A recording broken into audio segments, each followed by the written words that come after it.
Was the Heke bots? Boom. Here we go again. HUI with HOKA, episode 19 is the 23rd of March 2024. A beautiful rainy day out here in the Waikato, Hamilton, New Zealand. With myself, as per usual, Armin Schmidt, the man, the myth, the legend behind the camera from Adapt Media, Mr. Timothy Stevens. Hello, everybody. Hello. Thank you so much. And our guests today, Chris Heke. Kia ora, morena. And who do we have over here? My name's Seth. Good to meet you, Seth. Yeah, we're going to talk a little bit about Jiu Jitsu in life. So, Chris, do you want to take it away and introduce yourself to the audience? Sure. Good morning. I'm Chris Heke. I'm a bit old. No, I'm 52. Yeah, thanks. No Ngāti Koriki, Ngāti Whawhake, ko e ran oku hapu. Pohara ko te kauri o ku marae. I'm living in Hamilton with my family at the moment. Been here for maybe, 2024? Yeah, around about 25, 30 years. Yeah, and currently coaching and living that jiu-jitsu life. At Core Mixed Martial Arts? At Core Mixed Martial Arts, Hamilton, New Zealand. There you have it. And you brought your evil student with you today. I like that. Yeah, I like that. That's what you portray. What, Black Reaper Jits, that's pretty evil to me. It's slightly, yeah. We need to go down that story.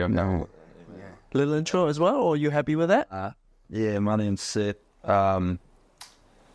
Unfortunately, I am a purple belt under Chris. And I just came to talk shit, to be honest. That's all right. That's what we got you here for. Well, why did they actually call you the Mad Professor, Chris? They don't. No, Carlo put it on the page. Myself and one of the brothers, and when we started Nepia, he's the professor. I'm sure he's a professor in anthropology or language, I believe. I'm not 100% sure. Sorry, Neps, if I got it wrong. Both of us together, we enjoyed trying to break down moves back in the day, trying to understand jiu-jitsu a little bit better, and that led into a lot of research. At the time, obviously, there wasn't a big, huge amount of content that's available now. So we were digging and diving and trying to figure stuff out and unraveling what people gave us. And that was the professor thing, I think. Haven't seen Nips for a while, but lovely chap. We wish him well. Yeah, he's the brainy one. I'm just the one that didn't give up. I remember that just not too long ago, a few years back, Philip Beale, he's still, or like to this day, he brings books to training. Yeah. You know, and if we look at like the books and it's like, oh, okay, it's like a flow chart of how a move works. And then we figure it out on the fly. So I guess, whatever works for the person, and you just have to make use of whatever's available. But, we're going to go back to when you get your black belt and everything. But do you actually remember, like your first kiss, first time having sex, or first time getting submitted? What was the first? What was the first? I mean, that's a while ago. There's only so many firsts in life, first kiss, I was saying sex, then when you get like a tattoo, maybe for the first time, you've got a few as well, how that feels. Good segue, by the way. You did well on that. Thank you. Or when you get subbed for the first time as well, and the lights go out, or another good one would be, because we're so close to regular surfing away for the first time in your life, those are feelings that you never forget. How about stepping on the mat for the first time, your first jiu-jitsu experience ever? Like, do you remember it? I can give you the address and the place. It was Aberdeen. Traumatizing? No, really. I think I traumatized others. It was at a school, primary school.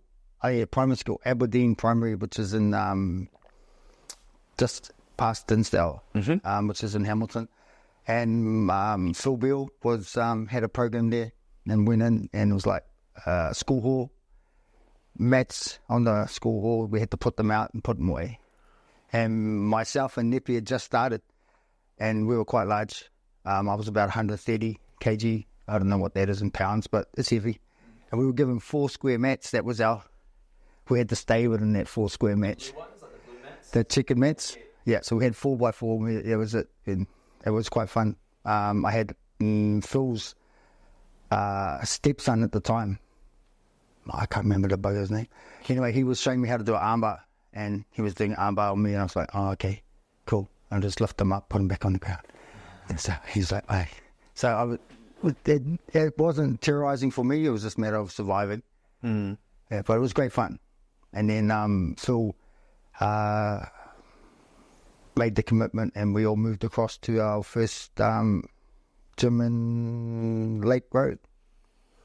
Yeah, because he's a living legend as far as it comes to mixed martial arts in New Zealand. Philip Beale he's got black belt, of course, in Jiu Jitsu under John Will, just like you.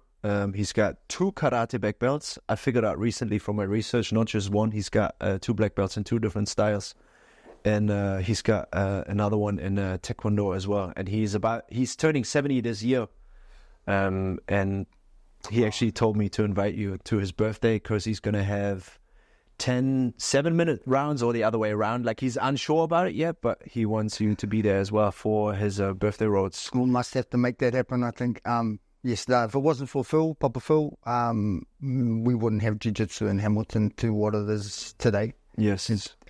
What he did for our community was, it was a world class. And to this day, he teaches this, like, jumping rolls, break falls like a 25-year-old. It's amazing. So shout out to you and Whangaroa Brazilian Jiu Jitsu, where he's currently still training and living his life, enjoying retirement. How did you find the fitness aspect of Jiu Jitsu? That your first time going on the mats, obviously you probably did some gyms before that. What was that contrast of, like, that exhaustion you feel after a live session like? It was a lot different. There wasn't as much rolling as we have now. The expectation is you do a few techniques now and you do a bit of rolling, you know. Then it was, we didn't know how to roll. We were learning techniques because we were spastic. Mm. We were big and spastic, which meant that things got broken faster. And we had egos. So we didn't know how, we didn't have a constraint, we didn't have a bigger prayer group that would you know, we were big, egotistical, solid people that were on the ground and could crush. Yeah. So we didn't roll much, honestly, until we went into Lake Road, and then it started getting a little bit more health and fitness type. Oh my God, can't smoke and train jiu-jitsu was a choice.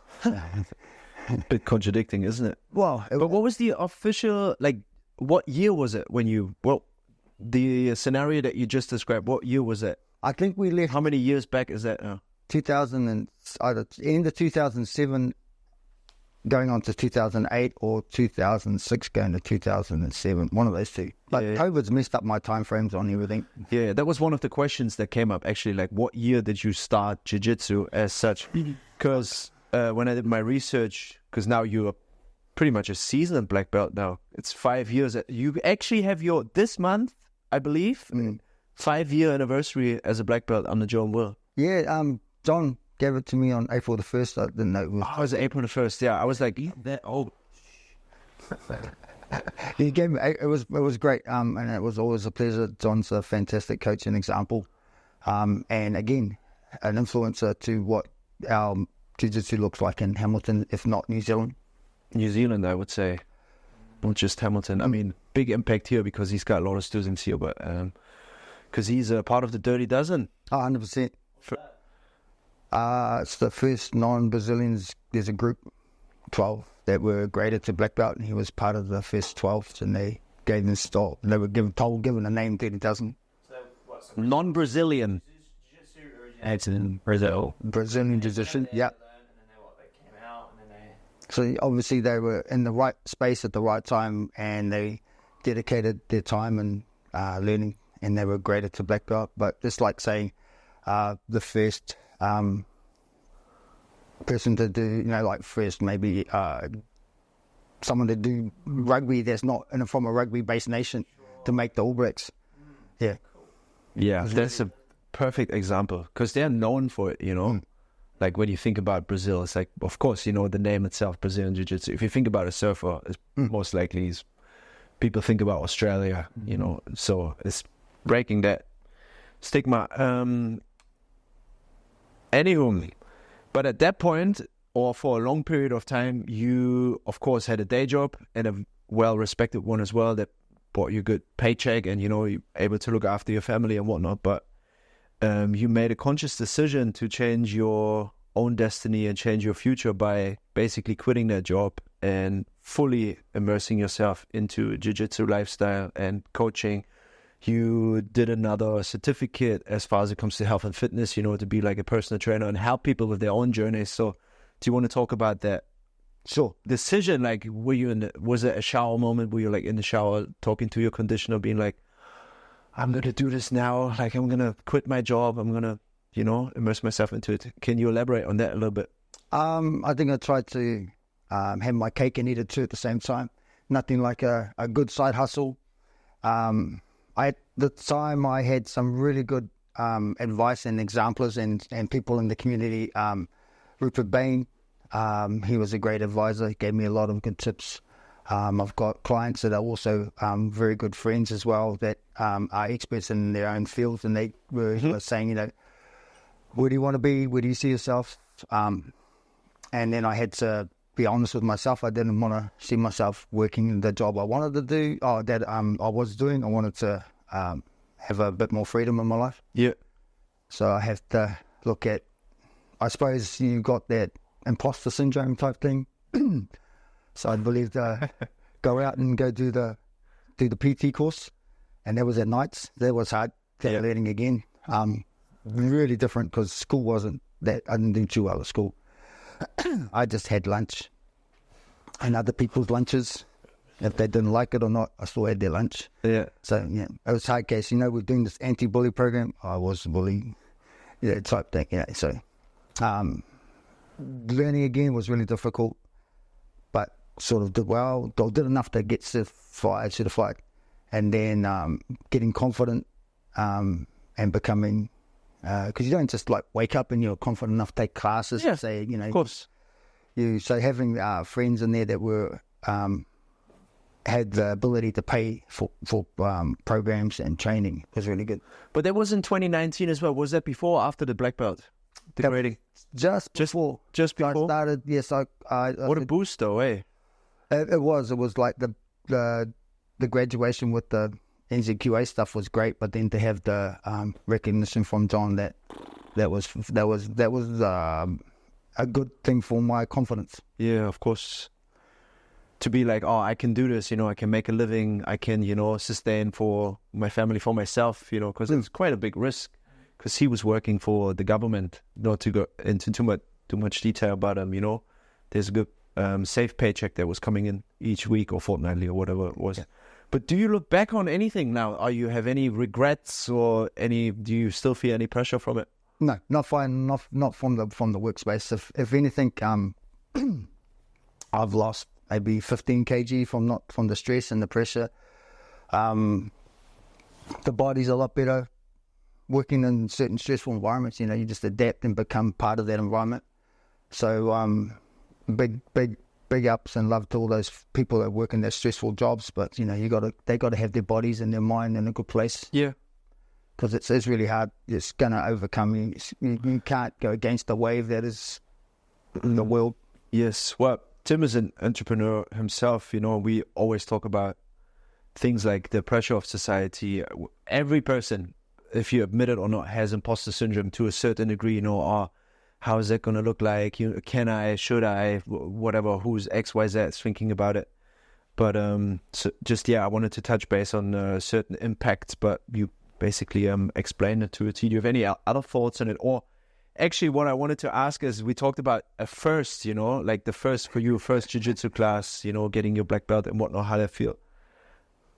Do you remember doing your first jiu-jitsu class with Chris? Yeah. I do. Take it away then, Seth. It was with a couple of people, including Chris. And honestly, I just wanted to get better, to be honest, and just show up. And it wasn't more doing it with Chris, jiu-jitsu, but it was more just like walking out of the gym being like, I just got my ass handed to by people that probably shouldn't have, yeah, like small people. there was a few of them that I was like, these people shouldn't have beaten me. Yeah. Like, we're mainly You mean size-wise as well? Yeah. definitely size-wise. And then there's just Jules being Jules. Oh, yeah. Like bigger people. Yeah. And you're just like, if he actually tried, he would destroy me. Yeah. And that's pretty much jiu-jitsu. It always humbles you, or any martial arts, basically, but cool. And for you, was a big impact with the Train Alta program as well? It was through that, I think, as well. I think that was the biggest thing I remember from that was the exhaustion. I didn't really move much. I really moved actually fuck all, but then afterwards I'm just like, I was so tired from just holding tension for like ages and while doing the live roll, and It's different, eh? it's so different. I have never experienced it before. Like, I can't lift at all. Like, you definitely can. It's a different type of strength. It's different. And the stress levels of someone actually trying to beat you at kickboxing, is the punches and whatnot, Muay Thai knees, but jiu-jitsu, like someone putting it on you and you have to like constantly... So slow coming, here it comes, here it comes, here. I remember Chris, just the first piece of advice that goes, Tim, you need to breathe and you just need to calm the fuck down. Yeah. Spazzing out, just, not in the water, relax, calm down. I'm like, how do I relax when someone's on top of me? Taking away my breath. Yeah. It was just such a, and then it was you're like, all right, let me show you something. I was lifting the hips, and I was like, the difference, try breathe now. Try breathe now. I was like, whoa, what a difference. I think that's the greatest thing about jiu-jitsu is that it puts all this pressure on you. Like, as in all this, like, mental stress about, you can't breathe. This is, your walls are closing in. But if you just like slow down and breathe, you'll figure a way out. Yeah. So that's the greatest thing I've got from jiu-jitsu is just calm the fuck down. And I think the gi excels that quite a bit, in my opinion. I don't know. I've never put a gi on, by the way. Never put a gi on.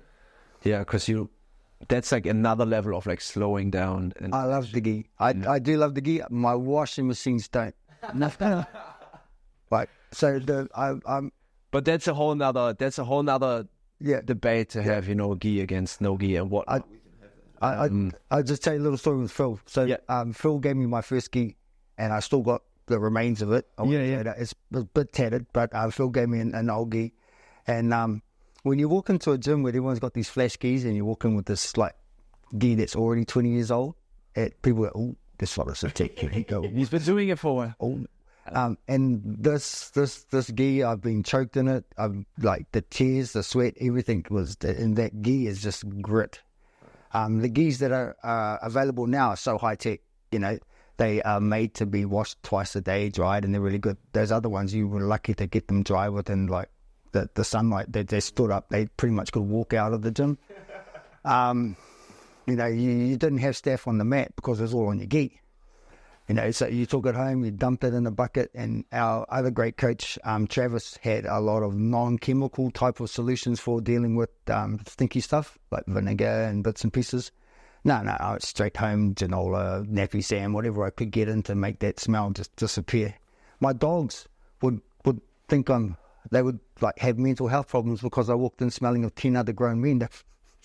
They didn't know where it was coming from, yeah. The dog's like, what the hell is the smell?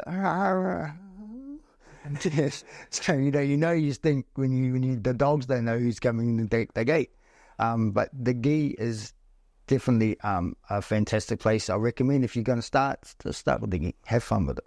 Yeah, slows it down right from the beginning. And another shout out, of course, to Travis Brown, who is also a big part of Whangaroa Brazilian Jiu Jitsu, and he was part of the second big wave of black belts in New Zealand, if I'm not mistaken, here as well. I would say he was our highest ranked. It was always we all wanted to be like Travis. Yeah. Fantastic mindset because he was educated at the time. Or just coming from, I believe, was law, but then he changed from law to education. And the way he looked, the way he thought about stuff and giving us assignments. And I was like, wow, what? You give me an assignment? Yeah, notes, homework, everything. And till this day. Okay. But he's one of the, for me, he's one of the great examples on a skill will overcome strength. Yes. Yeah, and he's awesome. I really got a lot. Amazing. Yeah, he's very skillful. But we talked a lot about impacts, you know. You lost 15 kgs, you said, when you started. And then not so much the death of the ego, but, you know, like you really get put in your place. And we all did, and we still do, and hopefully forever will be, because, you know, this is where the growth comes from. But let's talk about other aspects, you know, because the physical, if you move around a lot, you know, you lose weight because you sweat, you know, you be with people. But there's, I put it in a nutshell with Te Whare Tapawha, because when we chat, you know, we talk about tikanga and other aspects, you know, like how would you describe the other areas and what impact they had on your life? And then maybe Seth, you can speak on the remaining ones. Maybe we go 2 for 2 or so. I think one of the biggest impacts that doesn't get spoken about is the part of the family, because you spend so much time training and away from it. It's very selfish unless your family is involved in it as well. Yeah. So I owe everything to my family. They give me that time and space to train, because they know I was a better person for it. Like I was grumpy, smoking, drinking, okay, smoking, drinking. No, I'm still grumpy. But there's levels of grumpiness when you feel that you can't express yourself physically in today's age without being arrested for GBH, you know, or having several people having to deal with that. But when you've got people to train with that push you physically to your boundaries, past them, you know, and not have a bad intent, so that's really cool. So I think part of that whare tapawha is the whānau, and without that family and that support and that ability to go, you go train, yep, sweet, I'll see you back. Oh, you spend more time at training, but they know it's a good place for you to be.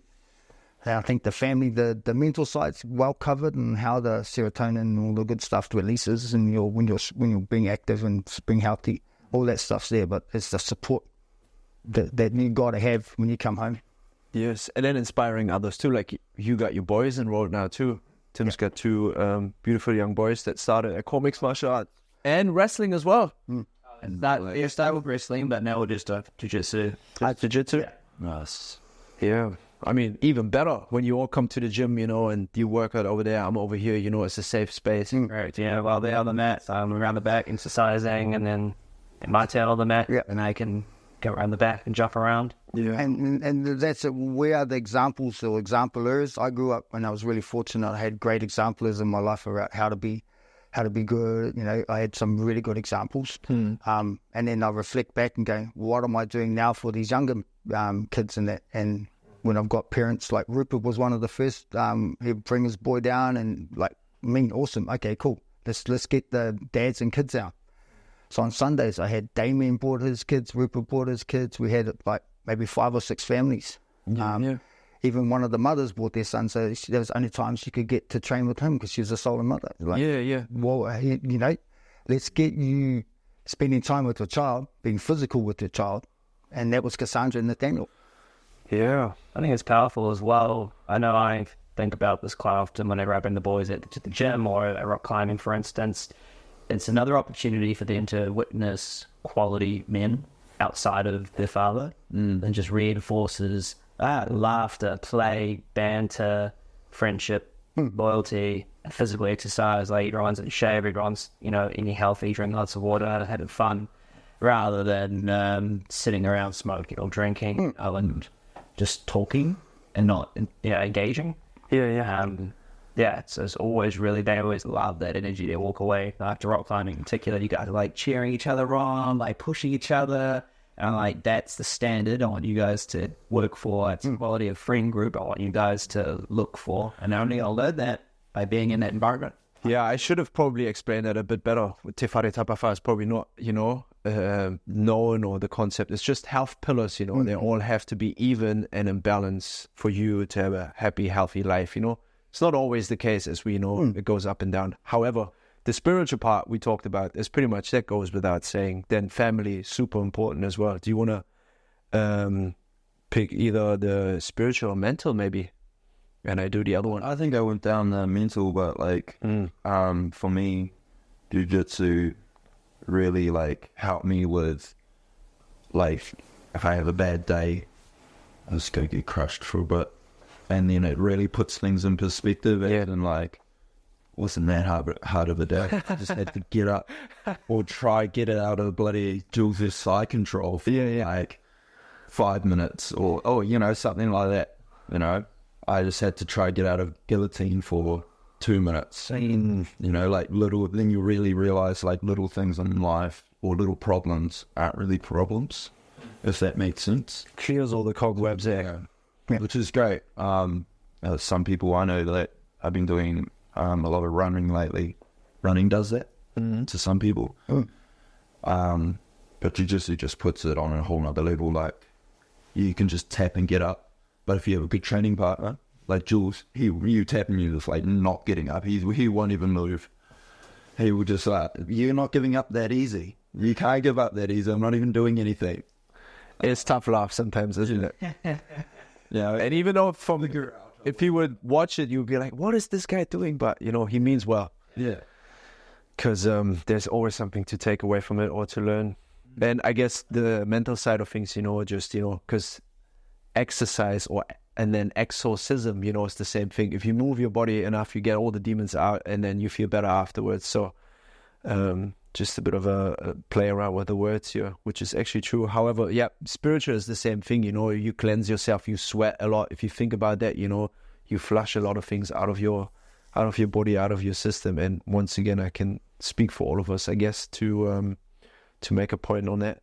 Like I said, Te Whare Tapawha is different pillars that all should be, you know, in reality, that's not the case, be in level for us to have a healthy, happy life with our families and beloved people. But the way jiu-jitsu works, there's different areas.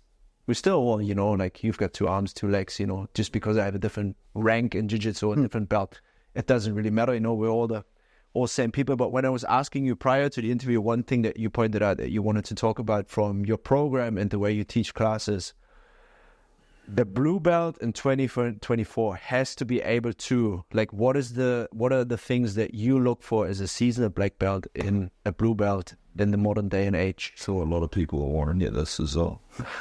Especially me. Take it away, Chris. I mean, people like to ask me, what's the blue belt look like? And I was like, well, don't look in the mirror at the moment, because you're not going to see it. I won't name names. Had this argument for what, six months? A bit longer. I mean, down rabbit holes. So I was fortunate enough to have Seth, Claudia, Connor, Zania, and I think there's a group. Few of your students. Yeah, they're club students. You know, I'm just fortunate just to be a coach for them. But we would sit down and go, what is it they need to do to get? I said, well, you're on the right track. You're thinking about it. You're doing it. You're showing up the training. You're learning techniques. You're trying to apply them the best as you can. But what makes it all stick is when you put it under pressure. So I think it was a time there, maybe, that the guys went to a competition every month. Yeah, road trips. Yeah, making it a thing, family aspect, and it was great because I had maybe 6 or 7 students that were committed to that space, and they just kept going to competitions. And after 1 year, well, it was invisible to me earlier than that, but the progression was just. I think Claudia, I did the hours that she did, and she did over 900 hours in a year.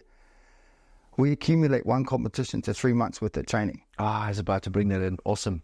So I know people argue, it's time under tension. Yes, but it's also how you apply that tension. Yes. Right? So we had, most people would train average 2 hours a week, twice a week, and maybe it depends on the availability, right? So again, it's what you can give.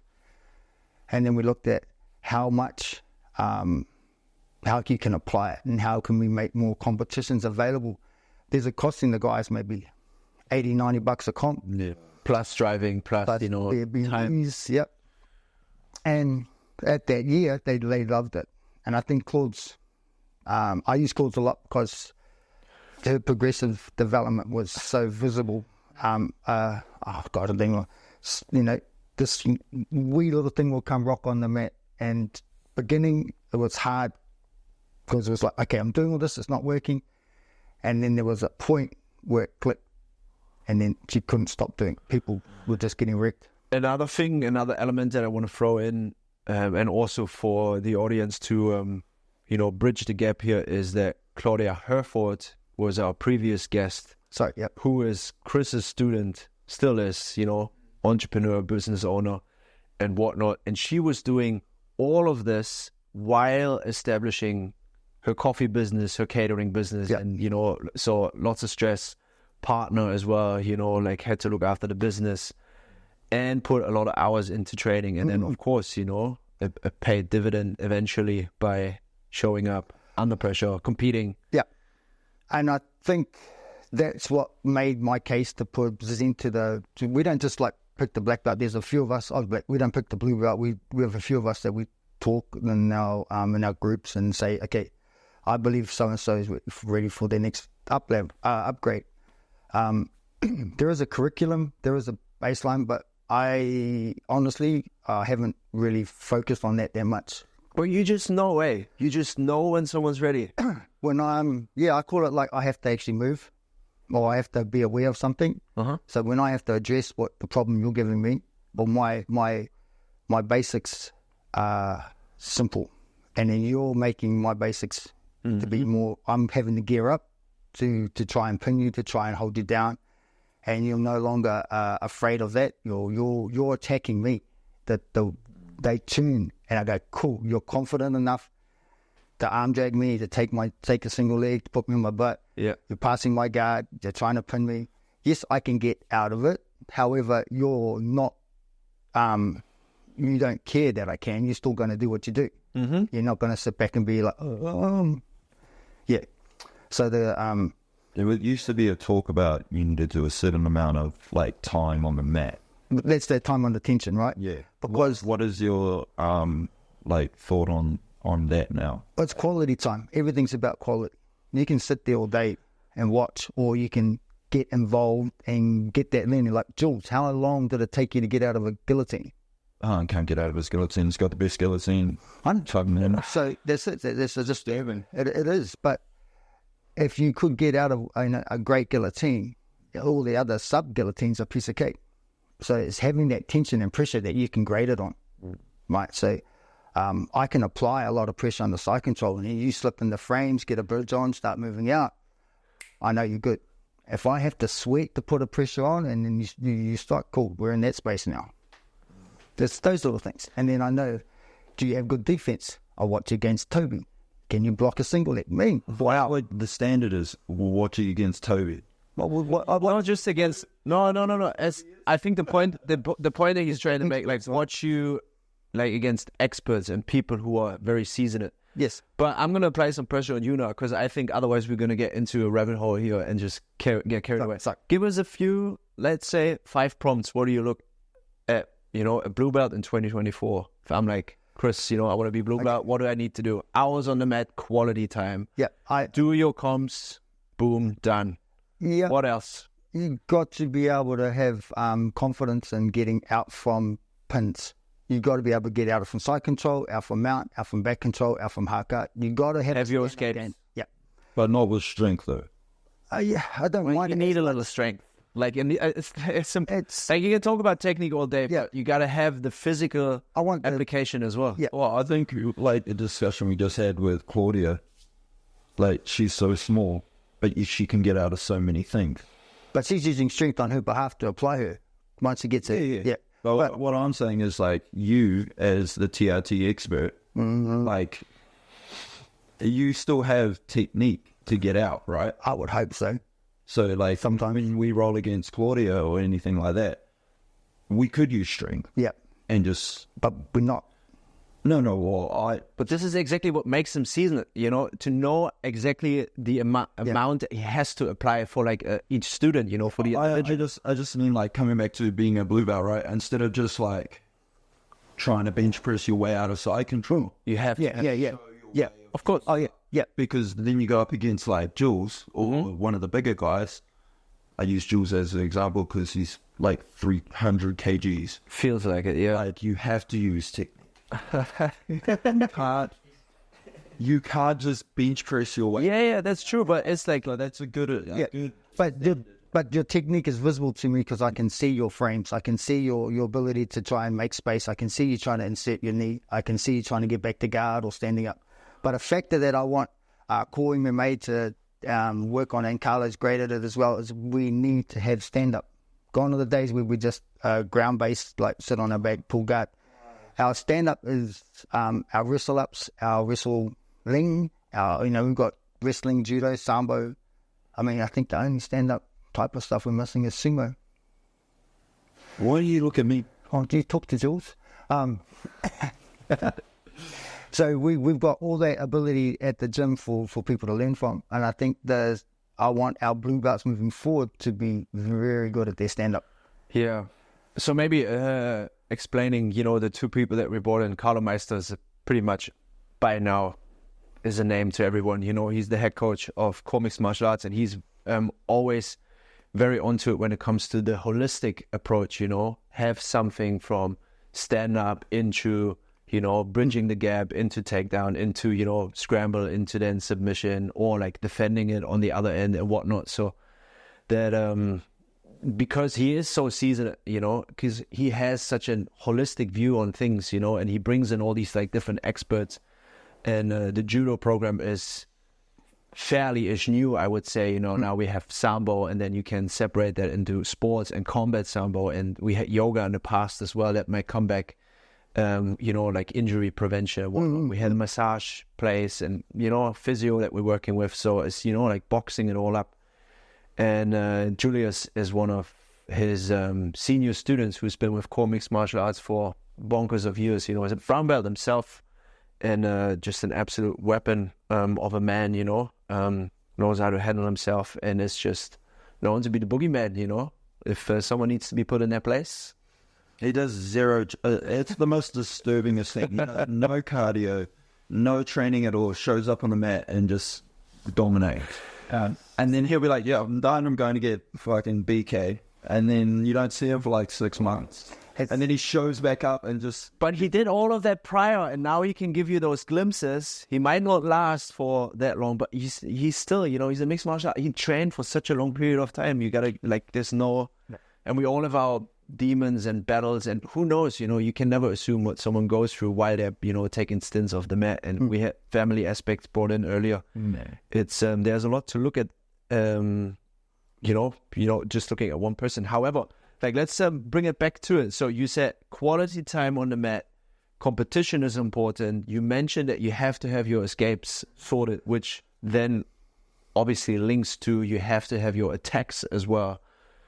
Technical application and doing it all in a manner that you can look at it from like across the room and be like, yeah, that person is ready. Because like you said, it's hard to figure out or like get a curriculum. Like every individual is so different that you... And that's what I honestly really love, how Jiu-Jitsu brings out everyone, different types. And you've got, those that are super set and they have a level of spectrumizers, they're on there somewhere and they're focused on stuff so hard, and it's like, wow, that's really cool. And then you got the guys that just like the social aspect of it. Then you got those that... they watch from the side because their kids are in it, and then they slowly walk into it. And it's a whole community thing. I really like. That's a bonus. Oh, yeah, of course. I reckon that we're going to put a stamp on this, Tim. You happy? You know what you need to do now to be a blue belt? But you got to show up. Okay, so first of all, we've got to show up. You've got to show up the class. People out. Yeah, it has weapons that fly around. First, when was the last thing? Last Tuesday was the first time I've seen you in several months. I'm not saying that he wants to be a... No, I'm not saying he wants to be... You're getting called out, eh? I am. I go to the Muay Thai classes and start showing up to Jiu Jitsu. Either way, I think that's something that you should keep your eye on. But for you, Seth, because last year at the prize giving at Core Mixed Martial Arts, you received your purple belt. Do you want to give me 3 words what you think a purple belt means? It can be just to you, not in general. What does it mean being a purple belt? What does it mean? One. I'm honestly, I have no idea. I'm gonna go down a tangent. I didn't even think I was gonna get it. I just went to get on the piss. Like I went Honestly, I was just there to have a laugh. Or it was even better than to have a drink afterwards, was it? Yeah, oh, yeah. I was just like, to be honest, when they gave it to me, I'm like, why are they giving this to me? Like, I still got so much to learn.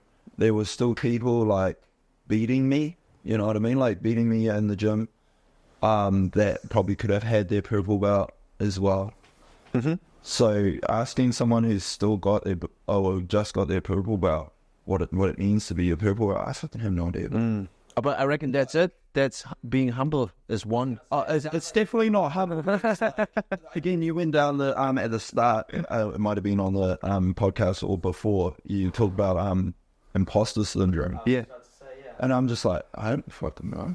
I barely know what the blue belt one is, because me and him used to have discussions all the time about like what a blue belt was. Like, how do I get it for starters? Yeah. But I think that's the healthy. The best part is that the blue belt is always up for review. It has to change. Yeah. Right. 5 years ago, I had a different perspective. 5 years before that was different again. So the thing is, it needs to be relevant for the situation that we're in. Got to bring you back then, Chris, in 5 years to review what you said. It has to be. We got to. Well, I don't want to get stuck in the past, and I know Carlo doesn't. So keeping it relevant, keeping it what's happening in the jiu-jitsu space. I mean, look at what's happening now with overseas. They've got competitions, people getting paid, the professionalism. And they They're athletes, right? They're not hobbyists. These are full-time athletes. They're, chemically enhanced, some of them. But other than that, they're... That's up to them. But again, I think like I think Chris told me this, and maybe Carlo as well, is that a purple belt is like all-rounded. They're good at everything, and that's, as soon as you become a purple belt, then you learn, you then work towards mastering something that you're good at, something that you're known for. So purple belt, you're average at everything, and then you go down a tangent. Okay. After that. So all-rounder, humble. Do you want to add in the third one? You've got to be consistent. Consistent. And, I mean, there's the big recipe, right? And it's hard in today's world. Life, jobs, changes, housing, changing. You all got to stick with the gym for a decade. The gym may not be there for 10 years. Yeah, you have to change. We've had one of our black belts who's had several gyms change on him. Yes. And then we have to see if he fits the culture again. It's a lot of... it's hard to stay from beginning to end. It's really, really difficult. Well, this is why it's such a journey. And this is why when you then get to the point that's so most likely well-deserved. Chris, brown belt in one sentence. Oh, here, I want to hear this. You know, I'm going to bring this up. So, the blue belt is like debatable. It changes. So do all the other belts. Yeah. But, I wanted to keep it playful by elaborate, give me like 5 things, even for people that are very enthusiastic to wanting to get to blue belt. I think a brown belt is brown belt's the question, right? Yeah. Yeah. Is a black belt that doesn't know he's a black belt yet. Oh, that's a good one. Right. So he's got all the talent, all the requirements, everything there, but self-belief. And that doesn't even come when you get your black belt. So we're talking imposter syndrome. I think from the time you get your blue belt, you're having to suffer that. Then you get to purple, you're still suffering imposter syndrome. Brown belt, you're suffering it a little bit less because the purples and the blues suffer under your yoke. Yeah. Yeah. And then like the brown belt is that one guy that's got it all there and just needs a bit of time to simmer down or to just let it absorb into him, and then he's gone. He's good. Stick with it. And for the last one, that was perfect. For the last one, of course, it's the black belt. I would like you to, if you can think of one. I mean, you use that now because it's almost like the perfect phrase. But, we brought in Te Whare Tapawa beforehand, which is the health pillars in the Te Ao Māori, the Māori worldview. Do you have a whakatoke for me as far as it comes to black belt, which means it's a proverb? Yeah, come back to me in 5. Let the brain ponder on some... You keep that in mind, and we're going to come back to that. Yeah. Have you given out or... That's all right. Have you given out or recommended someone for black belt, and why? Yeah, I'm not giving out because obviously I don't have the technical requirements. So what we do is we recommend it to Phil Yes. and John, and we haven't, we being the current coaches of the gym, we get around, we talk about people, and we look at those, are they consistent? Do they have the right skill set? Is their mind in the right place? Are they giving back to the community? What are they like as a general? They should be a leader in the gym by that time. They should be coaching several classes and they have their own style. It's evident that they're an input into the community. They're helping people get better. That type of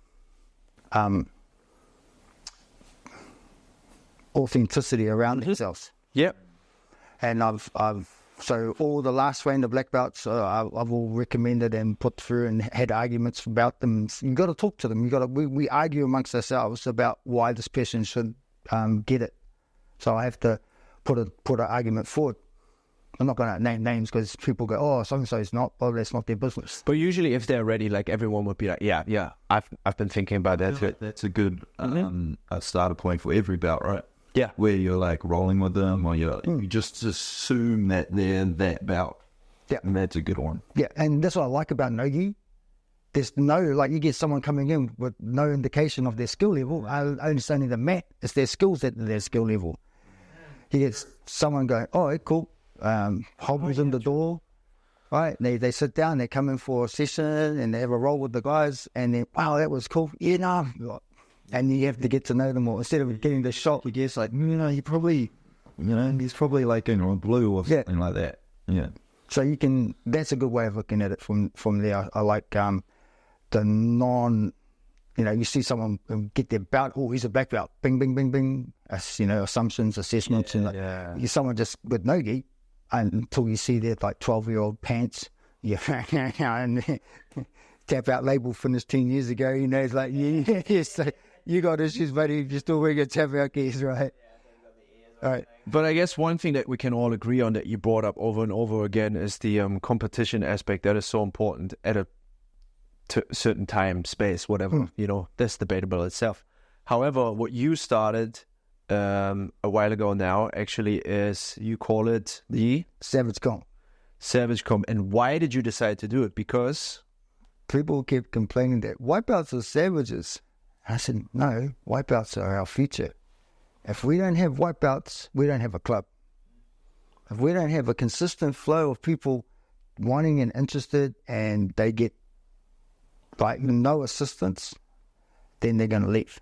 It's the most important belt in the club. 100%. Travis and Phil always made sure that everyone understood, whoever comes through the door, if it's one session, if they stay for 100, if they stay for a lifetime, hopefully they're treated, everything revolves around them, because that's the most important aspect, having people, how am I going to get better? If no one's there to train with me, then, there's like, how do you evolve? But yeah, you decided at some point to make it the Savage Comp for white belts, for their development, and have it as like an in-house comp, which means the pressure is like a little lower, it's a bit more playful, and you can basically assess you don't have to travel somewhere, you just walk into your gym and have your people there. Talk about it a little bit, how it all came about. So again, I had a baseline of guys that were going, oh, we're not getting this. I had a problem with my seniors, with the seniors not being able to provide assistance to the white belts. Oh, we're not rolling with him, he's a spaz. Oh, he's too heavy, he doesn't know how to control himself. And I'm going, wait a minute, you're a spaz, I controlled you, now I need you to help someone else. So I found that the reciprocation wasn't afforded, and that's life. People got other things going on for them. So I said, okay, cool, I'm going to get these white belts, I'm going to put them in a space, and I'm going to watch them, and then we can add, okay, we definitely need to cover back escapes, everyone gets choked. No one got out of mount, we need mount. Oh, everyone's takedowns are working great. It gives me a highlight of where I need to look at, and which is really helpful as well. But it gave the white belts a chance to just roll with their own selves, and that was it. It was hard because those seniors that I had brought up weren't there to help control and have that impact on them. Like, you remember, like, as white belts, if you had a purple belt training with you, it was like fantastic. There wasn't. I only had the only purple belt we had on the mat at the time was Travis, and having Travis as a training partner was great. He'll remember everything. Oh God, thank God he can remember 9 moves. I'm like, grab the wrist, grab the hand, and all those types of stuff. Whereas now that interaction was limited. Only a few seniors would feel comfortable rolling with white belts, but they needed to get molded, and the Savage comp came from that. And it was great. Make it regular. So it's not like, oh, I've got a big comp. No, it's happening every month. Don't stress. Affordable. No troubles. No troubles. So they knew the mat, they knew the people, but they also knew when they entered in there, they were trying to apply themselves, right? And it's getting traction in the Waikato as well. So now people actually come as well, to participate and be there. And even sometimes it's just to watch, but that, they're there to begin with. So it's a huge platform for development, and for whatever comes in the future. And then you will have to reassess in 5 years. I was joking about it, but that's true. What a blue belt's going to look like, because they're probably, from a development point of view, skill set, higher development that you can think of now, but by far. Like most competitions, people get 1 or 2 rounds, or they get knocked out, or they get DQ. Yes. And you can sit down on that. So here I had, I think one of the guys had 14 fights. Tana, they had 14 fights in one day, or 14 rounds. It's unlimited. I don't, if you're a 70 kg, you want to roll with a 90, go for it. Yeah. It was like, okay, let's see you go. And usually only like one an unlucky person in my weight class. Everyone's like 70, 75. So I'm always fighting up, but it's like, all right, what? No other option, let's just do it. Is it, and that's right. It's just breaking it down to like, show me what you got, and we have a look, and then afterwards, everyone's just super stoked, and they've pushed their boundaries a little bit further. It's also that environment where, like, they can use strength. You can go 100% and see what it feels like, right? Instead of just being coming to training and being, okay, you need to calm down. We got an hour or 2 of rolling. You go 100% right now.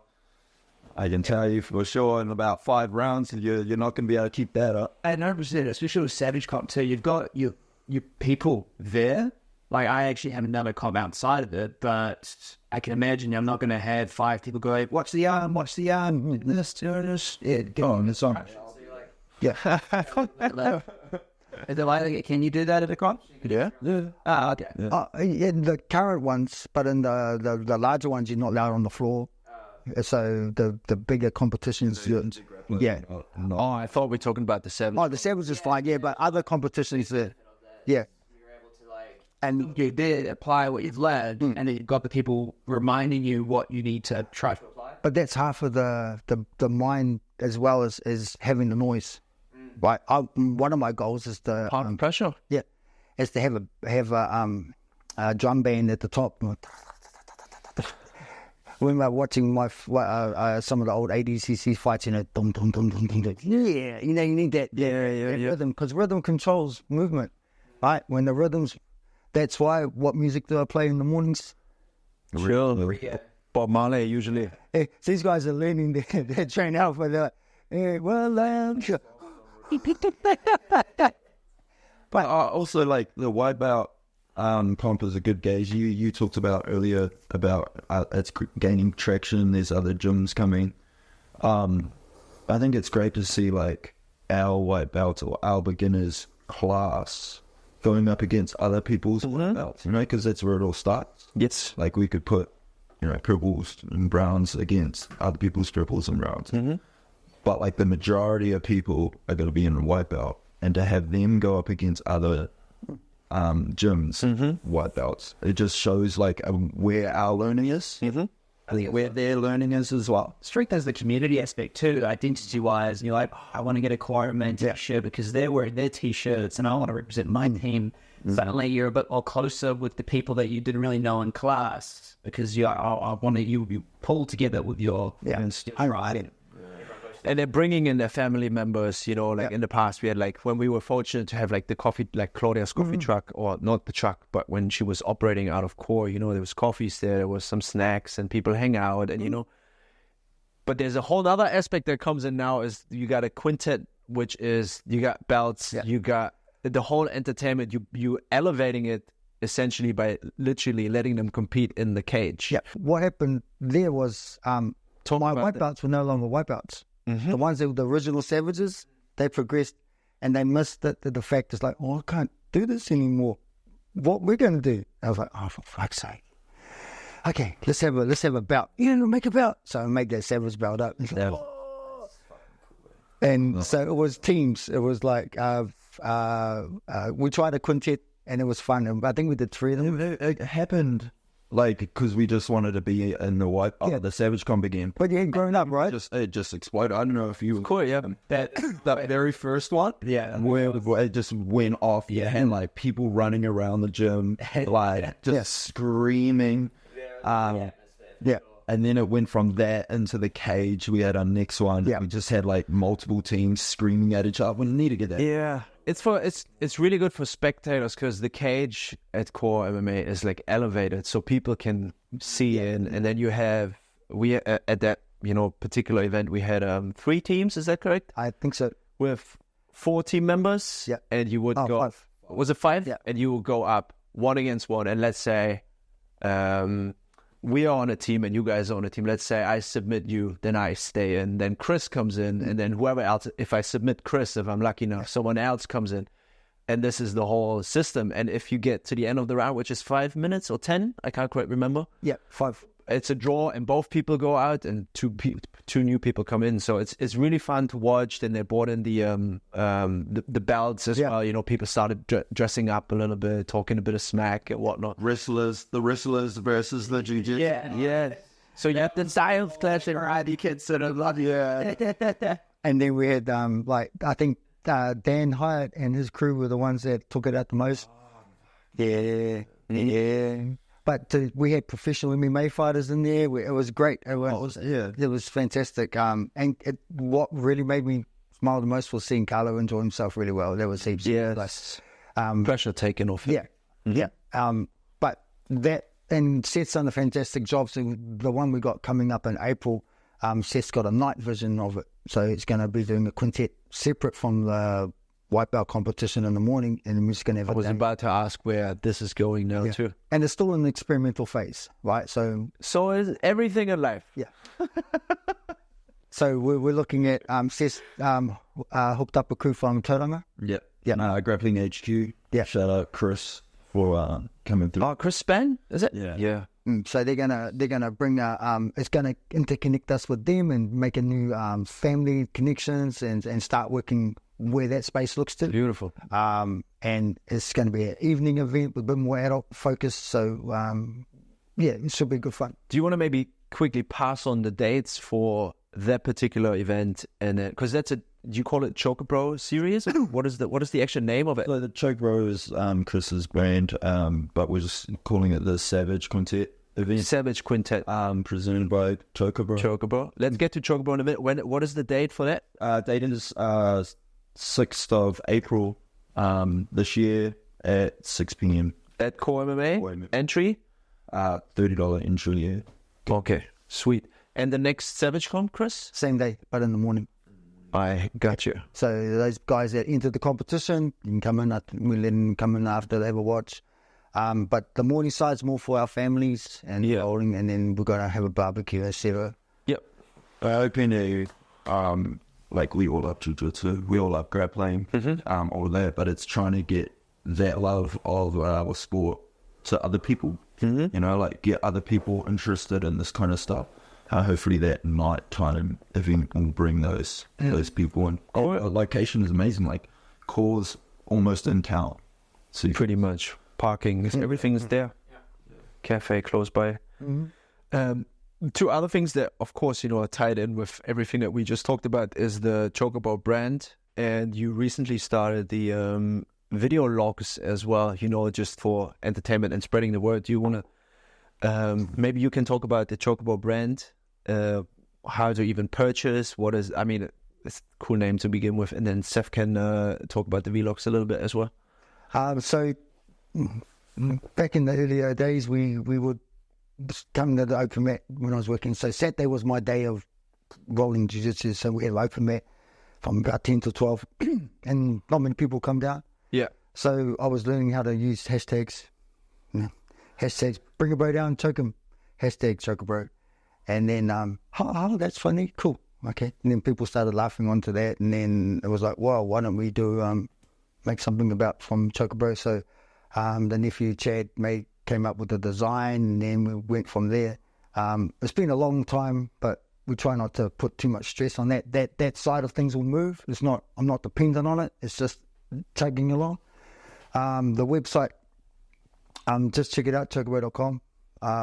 There's a little bit of merch on there. And Sponsored athletes too. yeah, well, our goal is to get our athletes that are struggling. We don't have full time. They can't cover themselves full time, so we've got their gears for their supporters and that, and they take half the profit. So, which is like a different business model that myself and Chad looked into. It's like I'm not making that to make the money for me. We're making it to get more exposure for our fighters, for their families to support the fighters. So if you buy a shirt, the profit's like $8. They get 4 of it. And it's pretty simple. Nice. And they like it. They love it. They think it's fun. And that's the other thing too, right? You want to have fun. Absolutely. Yeah. Vlogs? Vlogs.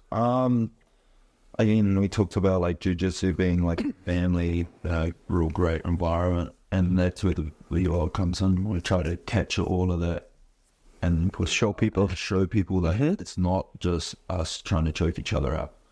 It's like a different. Would mean That maybe too. And where to find it? Chocobro, The YouTube, yeah.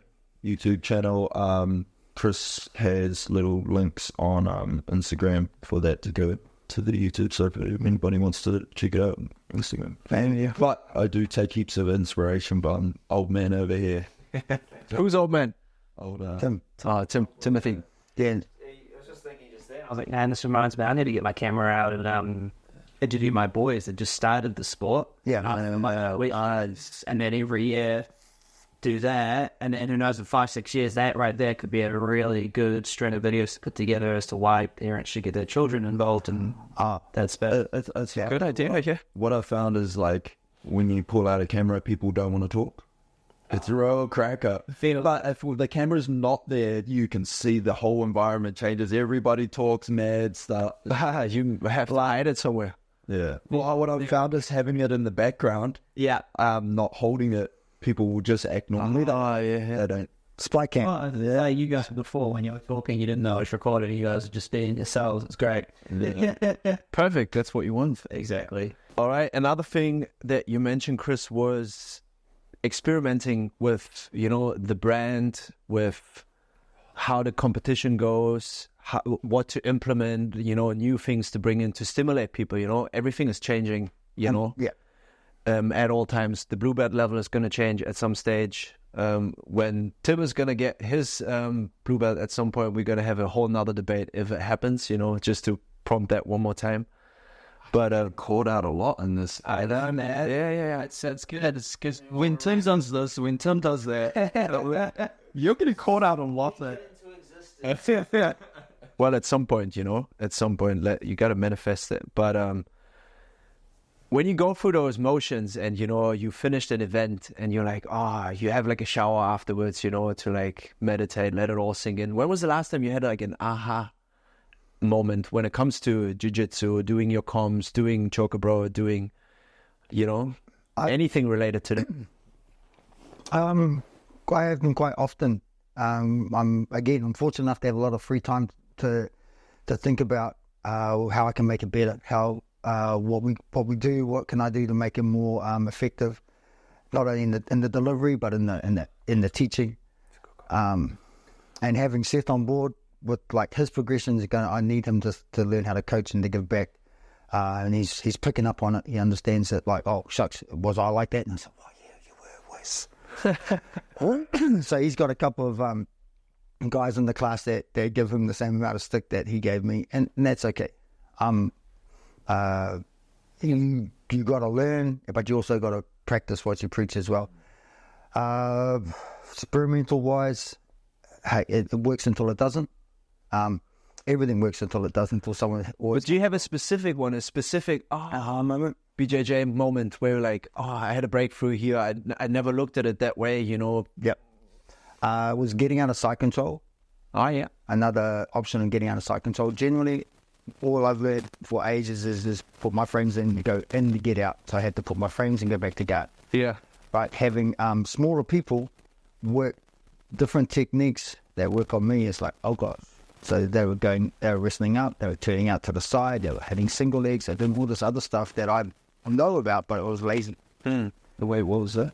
But I still got those hearing. How do you have hearing problems? No, I'm just With those ears, they did something. Yeah. Really wanted to. I'm lazy.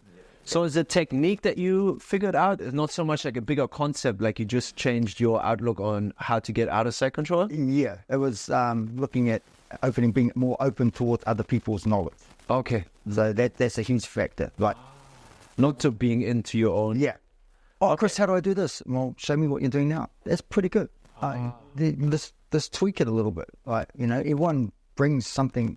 If you've grappled for a while, you've grappled, you know what you're doing. And I think that's something that I've seen in you as well, is that you've gone from like, this is how shit's done, to like, okay, there's a whole lot of different ways to do one thing. Yeah. Let's experiment in this like space. This has been a big fucking change for me. Instead of just being like, this is how you do it. Well, why do I do this? Yeah. So, and that's taking away the instructor knows all factor around everything, which is, you know, the instructor knows maybe a lot more, but who knows everything? We talked about, you know, a bit of Te Ao Māori, you know, approaches and concepts and whatnot. The concept of Ako is, it doesn't matter how old you are, like whatever the age difference is, I still bring something to the table that I can show you, vice versa. But am I willing to pick it up? Is my ego willing to let your knowledge be? Yeah, maybe you had a breakthrough in your ego. You're like, oh, of course, you know, I know, but someone else can show me just equally, you know? Yeah, like being injured and being broken for a while takes you off the mat, so you lose a lot of confidence. Your application of your techniques, and then you see other people grow in theirs, and you go, wow, that's really good. I never saw that working. That's another good question that's going to come in a minute, because, you know, we're entering the Q&A section now. I'm just going to prompt a few more, but what is the... the side control moment, but what is the biggest benefit you think from training in a gi? What? It's been the discipline. Everything has to be for purpose. All your limbs are attached to the other person. But not saying there's not the same with no gi, but obviously the scramble world, the sweat, but with the gi, as soon as they grip you, they got half a chip. So you have to be aware that every grip they have, you're going deeper into the hole. I like the gi because it gives a more formal aspect to jiu-jitsu. Tradition. Yeah. As if you call it, yep, in this space. One of our other instructors would go through the jiu-jitsu from his perspective. We would be at the door facing, we would be the space between him and the door. So if anyone come in, we would obviously be the barrier between whoever was coming in and him, bowing, how to sit in the proper position, all those little things and techniques that you can use. They're not thrown out the door fully, but, you know, in our open mat space, there's a lot of movement, noise. You don't get that clarity to have that type of energy on the mat. Yeah. So we're more of a space at core at the moment. Okay. The injury was a big one, you know. We all been injured for our lifetime so far. When I'm injured, what do you do? Research and? Yeah. Well, first is, I work continuously on a prehab system. So Bill Smart from Bill Smart Performance, Smarter Performance. Been working with Bill and the team. It's on a lower level, based on your age, exactly. You know, like I want to stay unbroken. So I'm working mobility, strength, and just keeping long and strong. And I think that's a good way heading to my 60s is I need to keep muscle mass on, but I also need to keep length.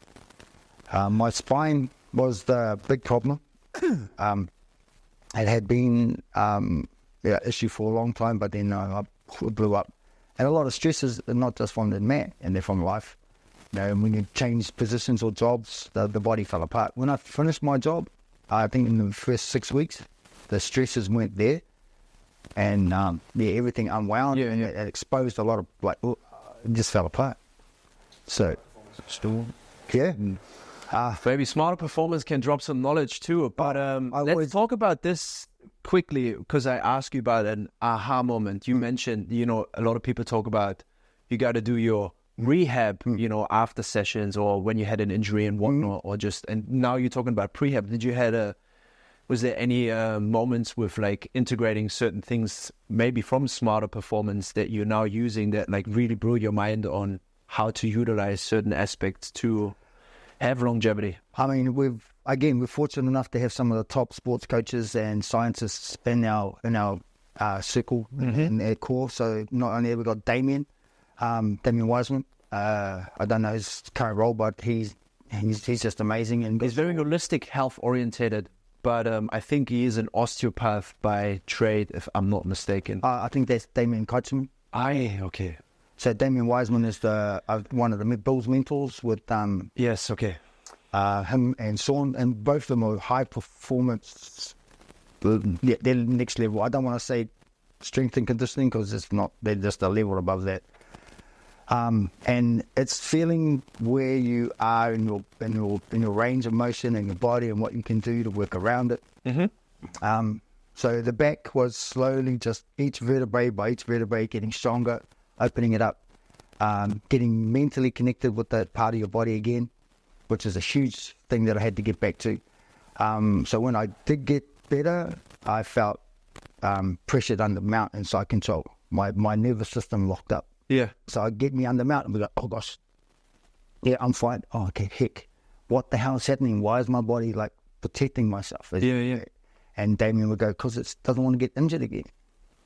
So using sauna, ice bath, breathing, all that good stuff around simulating the nervous system to relax under tension and pressure helped me get back to the mat.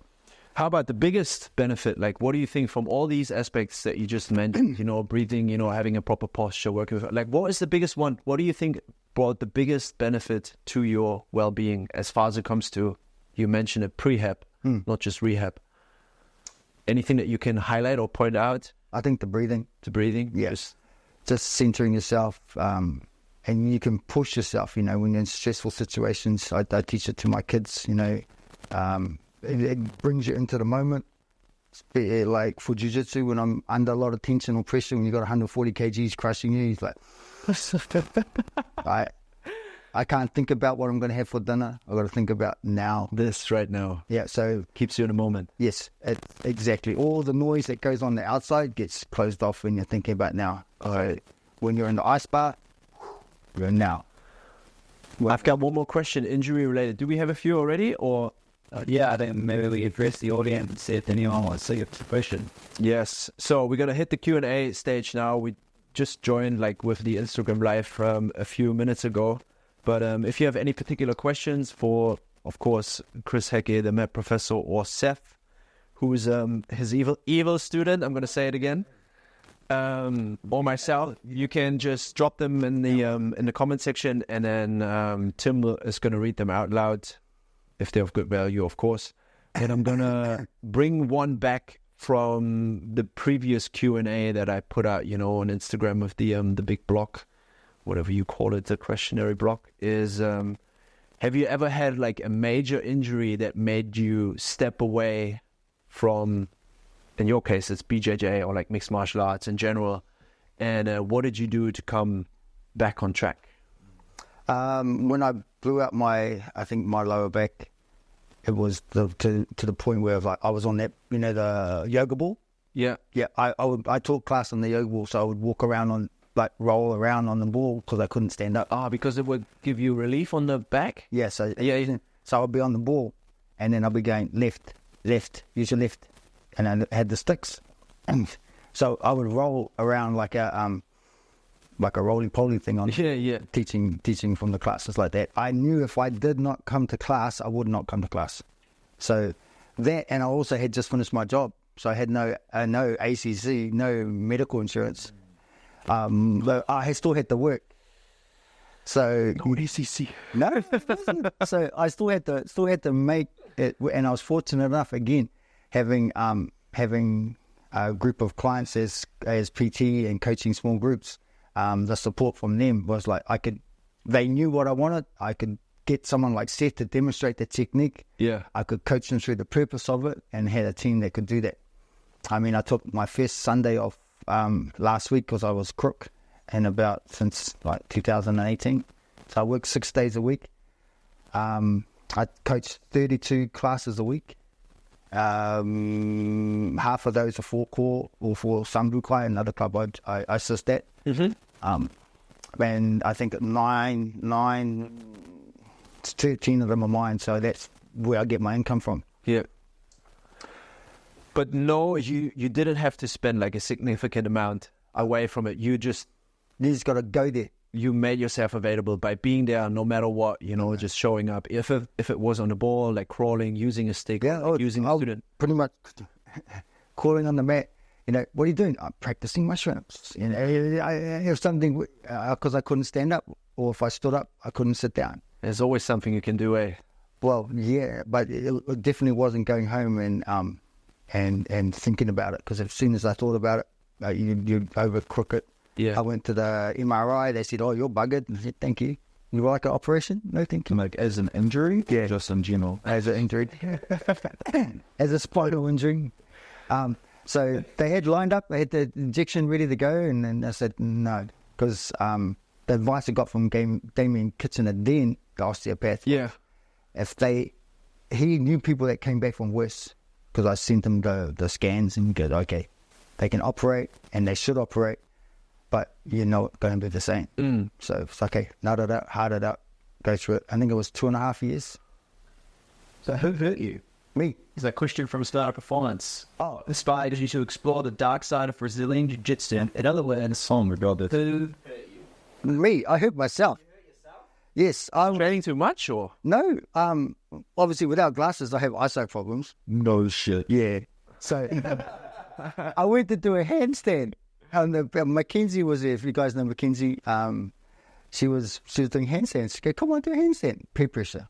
Yeah. So I did a handstand, and my head went straight into the wall. I thought the wall, the black cushion wall, the thing. There's not cushions, are there?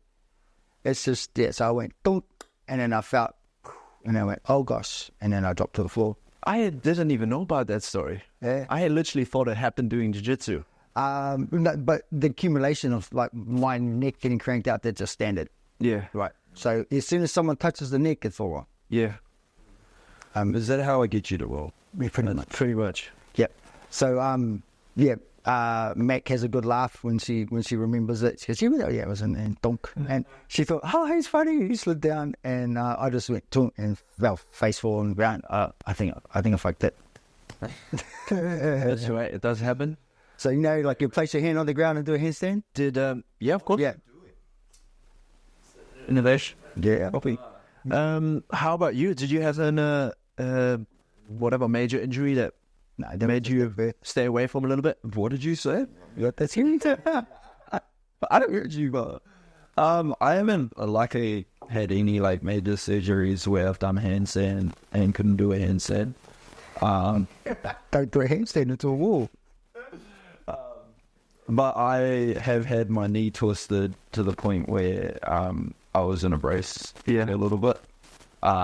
Actually, that injury and like going through that injury was probably the best thing and the reason why I just kept with jiu-jitsu, because I was like, how the fuck how I get this better so I can train more. Yeah. First like eye-opening part where I was like, I want to train more jiu-jitsu. How do I get this knee better? And it's actually the better knee now, unfortunately.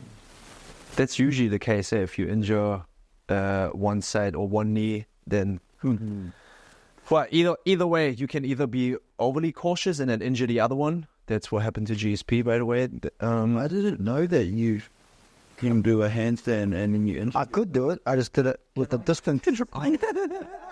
I think she would do handstands more. But I want to see this fail. It's going to be funny. Maybe one thing to, there's injury, what you do, like you reflect on it. But because the question was actually asked by someone, like messaged me privately, because it was like written out. It's quite a lengthy one. It's just, but I tried to put it in a nutshell because it was quite lengthy. And And my approach was actually, I was thinking about it myself, and I was like, I guess it's the load management of, you know, if you train so much and the stimulus of being in the same environment over and over and over again. And to me, I believe it is more so the fatigue, emotional fatigue of doing the same thing over and over and over again. I think I talked about this particular thing in like previous episodes here and there a little bit, but you know, if you do one thing only, it's going to be really destructive. And to me, you know, I was fortunate to find the arts, or, you know, I have many different interests, but if someone would ask me that question, I'll be like, you got to find something else in life that keeps you happy. You know, if you can't do the jiu-jitsu as per se, you can still do your vlogs, your video logs that we talked about earlier. You can interview people.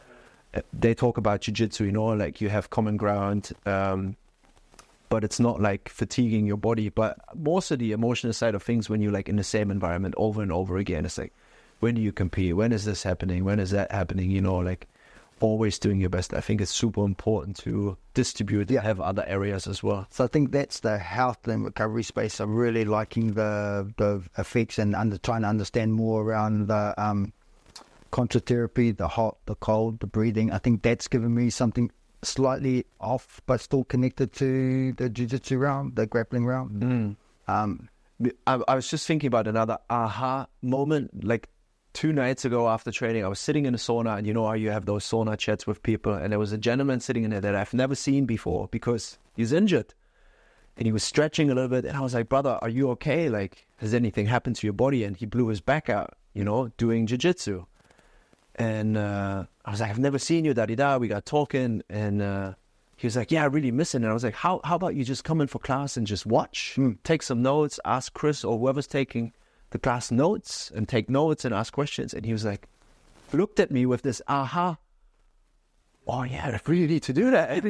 He hasn't thought about it. Yeah. That's good that you're able to offer him that, you know, a simple as solution to help him come back. And again, it's my hardest part to get back into the mat. So my goal this year is to try and roll as every morning, and unless like something's popped out or it's not happening. Last week I had a week off because I couldn't trust my my farts, so I wasn't wanting pressure on everyone. Oh yeah, true. No good. The pateros. Yeah, when you can't trust them, you just don't put them on. All right. Yeah. Very sensible decision of yours. I was I crop dust later on, but just at the moment it was like let it be. But rolling with my guys in the morning gives me great connection to my capacity, and tapping more often to them is great. They're learning from, they're just growing, and I'm really happy to be in that space. The energy you get from them helps me think better and where the direction of we're going. And then afterwards, go for coffee. Then we, if we got time, we'll put up the sauna for them so they can, if they're not working that day, they can recover and they can just feel great. That in combination with the ice and the breathing, I think if I had a future for that, it'll be working in the health recovery space. Yeah, that would be something, eh? Maybe something to explore for core as well, like what we have is extremely grateful, and it's great, but maybe there's other things, and of course there will be at some stage. Have you thought about your black belt Fakatoki now by any chance, or do you still need a few more moments? I want to fucking hear this. Yeah, I think I've got one, but it's going to be the opposite of what I do. Pretty much. So yeah, just to bring it back, I was asking Chris if he can put, we had like brown belt in one sentence, purple belt in 3 words, but if he can put the almighty black belt like a Fakatoki, like a proverb. At some point, get the stripe to be able to give out a black belt. Whoa. Yeah, with bad criteria and no, he's just it's just a proverb, what it means to him. So that's just what we can talk about that later. Yeah, sure. So the corridor that came to mind that was from a very dear friend that's no longer here. He would tell me this a lot, and it took after his passing for a lot of things to sink in, as it does. Mm-hmm. So one of the ones is, and you have to forgive me if I get it wrong, because there's a lot of people there that are language good at it. Ko au te taupā, ki hai pua wai, aku moi a, aku wawata. So, taupā is something that blocks you. So you had the pā, you had the tu wata, which was the fences going around, the palisades. So, ko au te taupā. I am that which blocks me from achieving my dreams and aspirations. So as a black belt, you're a brown belt. Yeah. You're yourself as what's not letting you be the next level. So I use that a lot when I reflect when I think about my friend that passed. Is that what's stopping me is me. It's really simple. Ko au te taupā. I am that which stops me. Ki hai pua wai, my to that doesn't allow me, the ki hai is the negative, right? So that doesn't allow me to reach my dreams or aspirations. So what is in the way of myself is myself. If I get myself out of the way of myself, I should be able to go for it. There you are. Inspirational. He's going to be inspirational speaker.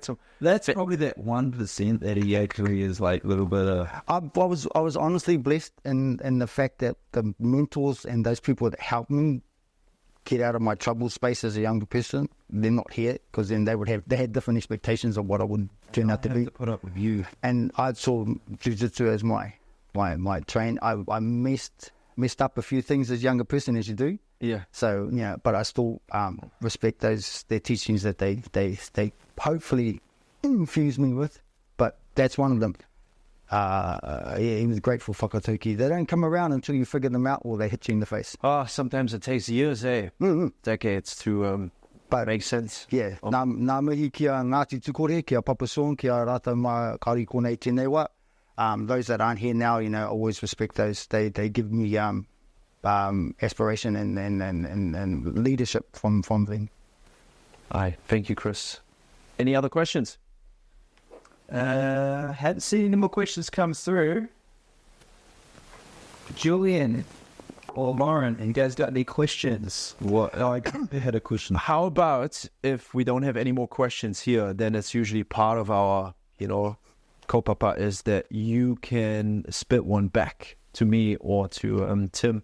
If that's not the case, if you don't have one, we can touch base on something that we maybe left out that you think is super important, like to discuss or talk about. And then we usually wrap it up after that. So, the mind? I think the martial arts community in the whole, especially in Hamilton, that if we lead it properly, I think, like I look at jiu-jitsu now, we've got Core, we've got Riverside, we've got Legends, we've got us out as Sambukai. I know there's a couple other ones. For a small, we're relatively a small city. We've got the potential is fantastic. I really love it. I mean, we can't say, my journey involved some great coaches and great influences, but I had great training partners. And those great training partners now have their own businesses.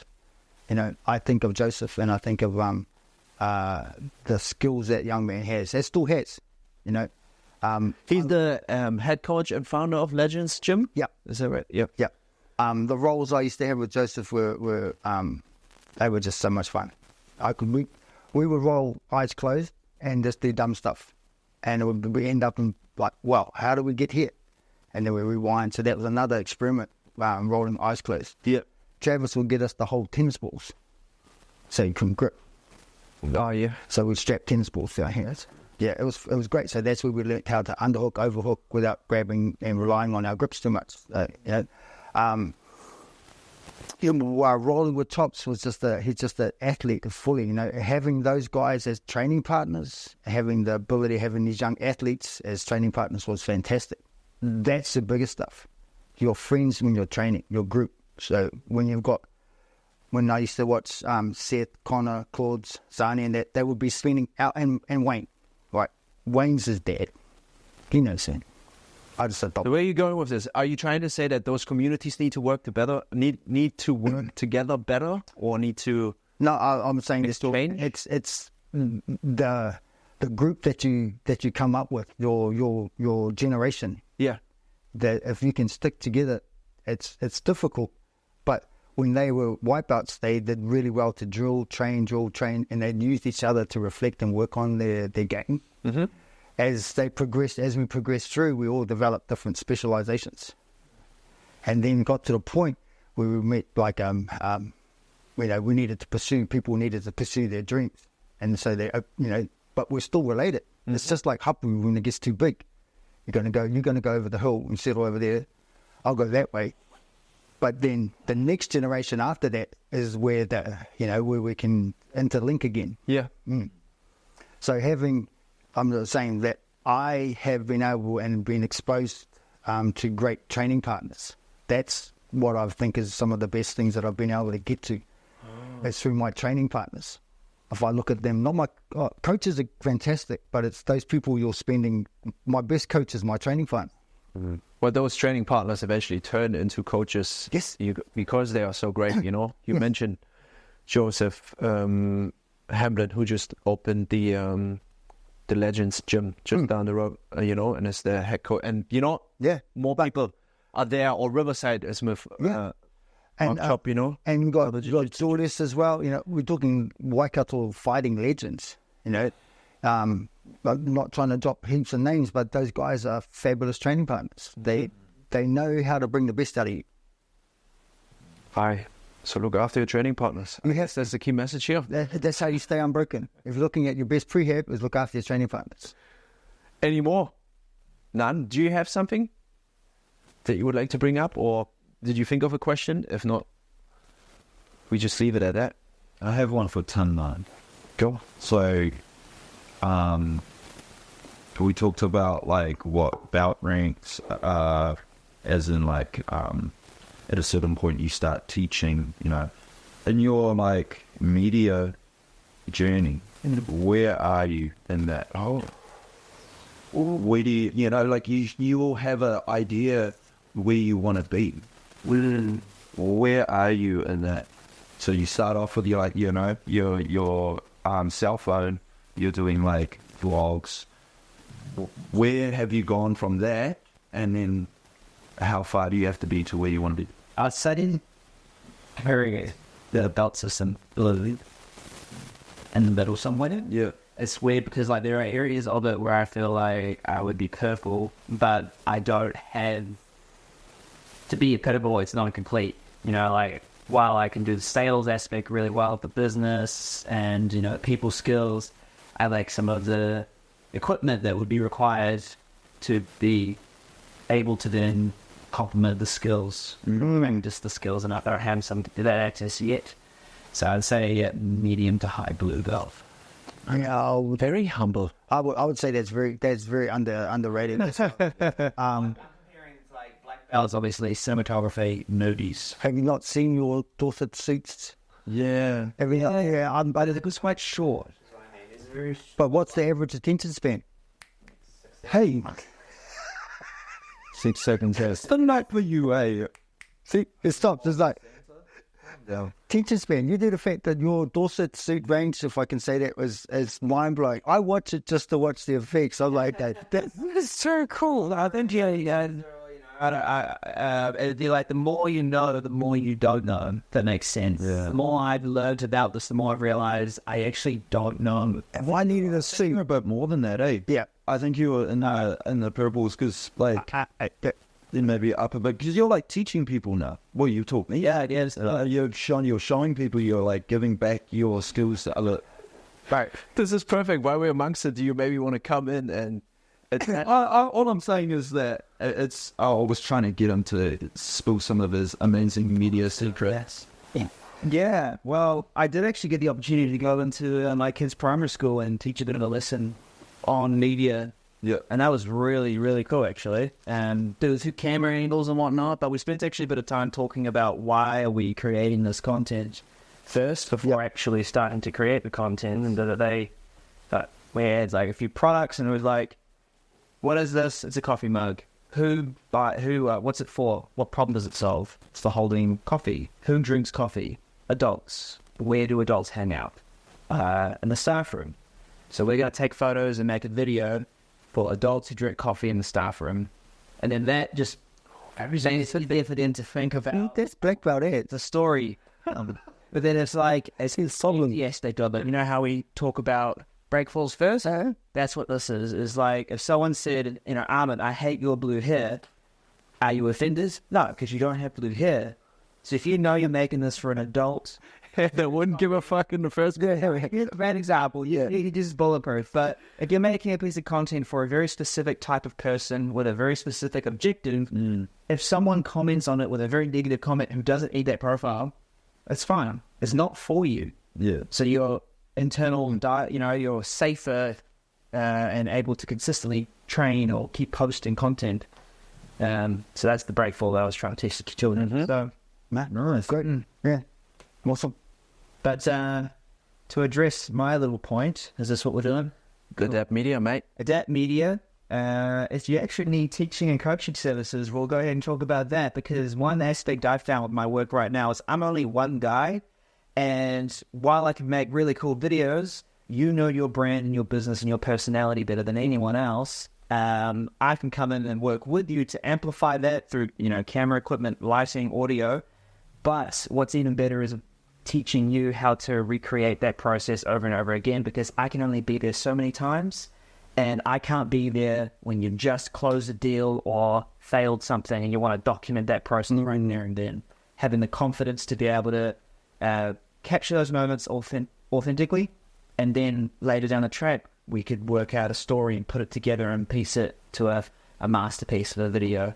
So if you've got a team member, or you're looking to hire a staff member as a content creator, but you're just not sure what equipment you need, what sort of video styles, what kind of hours, what can you expect from this person, book a call with me, or go out to lunch and we'll have a chat about that, and we'll get you something set up. Nice. All right, I'm jumping behind the camera again. Sorry. That was black belt to me. That was Ninja. It is. I wanted them. Swipe balls. As well. Yeah, okay. That's the last one, though. Yeah. We got to wrap it up. So you're a brown belt. Allegedly, yeah. Imposter syndrome. As a white belt, you go into your gym. At some point when you get your black belt, what do you look for when it comes to grading someone from a white belt to a blue belt? It's an holistic approach. It still stands for me, like I have to look at the person and be like, yeah, he's ready. And that, I think, just takes into consideration all the years of knowledge, all the years of experience, my own training, things that I've observed, life experience as such, community aspect. The list goes on and on and on. But I think if you just, you get to a certain stage when you just know what you know. And I can look at a person, there's even a few people in the gym at the moment right now with Chris, where I was wanting to have it. Yeah, or after the camera, we can talk about it. Where I was like wanting to talk to you about like, where do you see this person? Like, is there something about to happen? Because I feel like it could be, or it's close to. It's nothing so much that I can narrow it down and like box it up, because that's not possible. Every person is individual, and I've experienced with people from, let's say, they got given their blue belt, where you might think from a technicality point of view, they are maybe a little further away than you might like. But as far as it comes to the community aspect, for other things, maybe it's a family father of like 3 who can train like once a week. But he's been doing so for the last 3 years, and he finally gets his blue belt, because that's most likely the only rank, hopefully not, that he's ever going to get, but that's a life accomplishment, and the person deserves it. So there's a lot of things that you need to look at to like eventually present, and that would be my answer now. But that's the trust I would give to my senior belts. They would give me feedback, say, hey, look, so-and-so is, look, you might need to go and have a roll with him, put him under, see how he's going, because I had a good roll with him, and we can reflect on that. So having people, their skill levels just gives me like gearing. You might go, so-and-so, have a look at them. Yeah, cool. But usually if you bring the name up of whatever student it is, like all the senior belts, most likely it's a majority decision. They agree on it, because they all have like some sort of like the mutual understanding of it. And they are bred in a similar culture and environment. And they also don't just go to one class, they go to several classes. Yes. Having other coaches' inputs, which is great. There's not just one. There's obviously, Carlo oversees us all, but it's like I'll go see Alex, or go see Toby or go see whoever's taking the coaching classes for this person as well. So how do you feel? Oh yeah, I think it's time. Okay, cool. Yes. Yeah. And the competitions are great because they happen like 6 weeks. So that gives us a 6 weeks a time to assess them after that initial space. And again, it's like, okay, cool, we're ready. Yep. Man, you smashed it. Good work. Kapai. Any plugs? Shout outs? Any flowers to give out? The community we've developed in the Waikato and Hamilton is fantastic. We've got networks and people that support people across. So if you're having any time at all, or a hard time and stuff, come and see us. In multiple areas. Come have a roll. If you need to have a roll, come have a coffee. There's great coffee. HOKA Bros. Yep. The website, HOKA.com. Again, it's a great label. It's there for people to have fun with. It's not we're trying to hurt people. It's when I'm rolling with someone, he's my bro. And my goal is to obviously submit him. So choking a bro is pretty cool. But it doesn't work often because they're better than me. Well, maybe better. Why are you cracking up, Ton? No, you have something that you were going to say. I just remember I went so devices still out of this shit. Anything? Last words, Seth? You're good?